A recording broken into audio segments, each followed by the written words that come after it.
My fiancé canceled our wedding 2 weeks before the ceremony. Then his brother quietly asked me to check the guest list. 2 weeks before my wedding, my fiancé called me at work and said, "I'm sorry, but I can't marry you."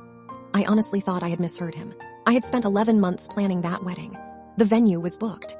The invitations were already delivered. My dress was hanging in my mother's bedroom. And 2 weeks earlier, Daniel had been telling everyone that I was the love of his life. So when he said he was canceling everything, I asked him one question. "Why?" he said. "I've realized I'm not ready." That was it. No affair, no argument, no explanation. Just 11 months of planning erased in one phone call. I begged him to meet me that evening. He refused. His mother called me afterward and said, "Please don't make this harder for Daniel." That sentence made me furious. I hadn't done anything. Yet somehow everyone was treating me like I was the problem.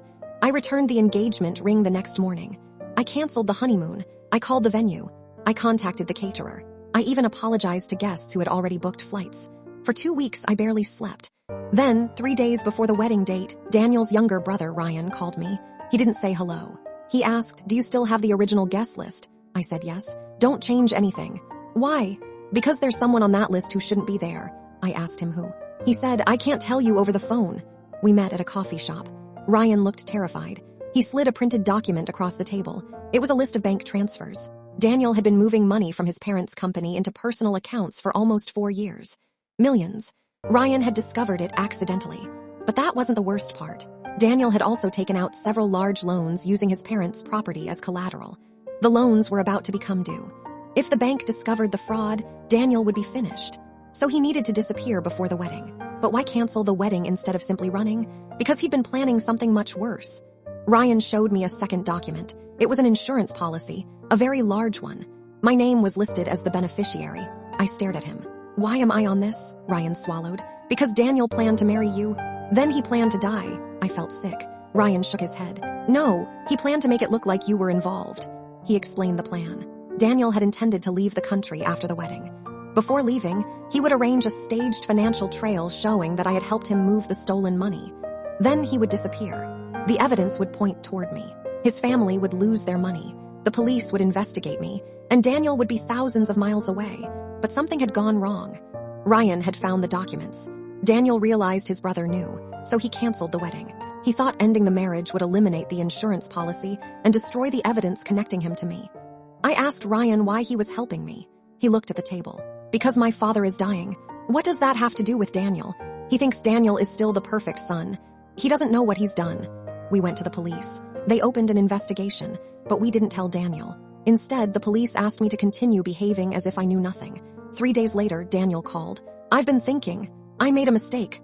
I want to get back together." I almost laughed. "You canceled our wedding." I was scared.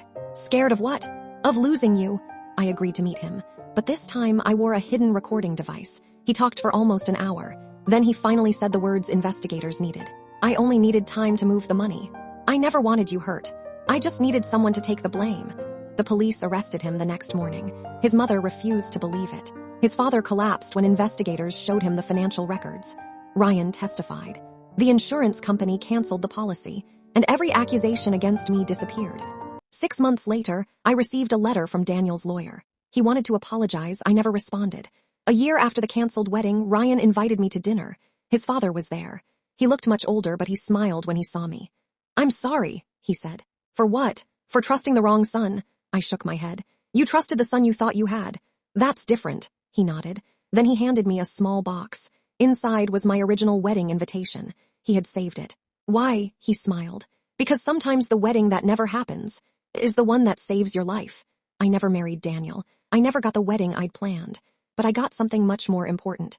The chance to walk away before I became part of a crime I never committed. And whenever I think about that phone call now, I realize something. Daniel thought canceling our wedding was the way to escape his problems. He was right about one thing. It saved him from marrying me. But it also gave me enough time to discover who he really was. If your fiancé suddenly canceled your wedding without giving you a real reason, would you walk away immediately, or would you investigate what they were hiding?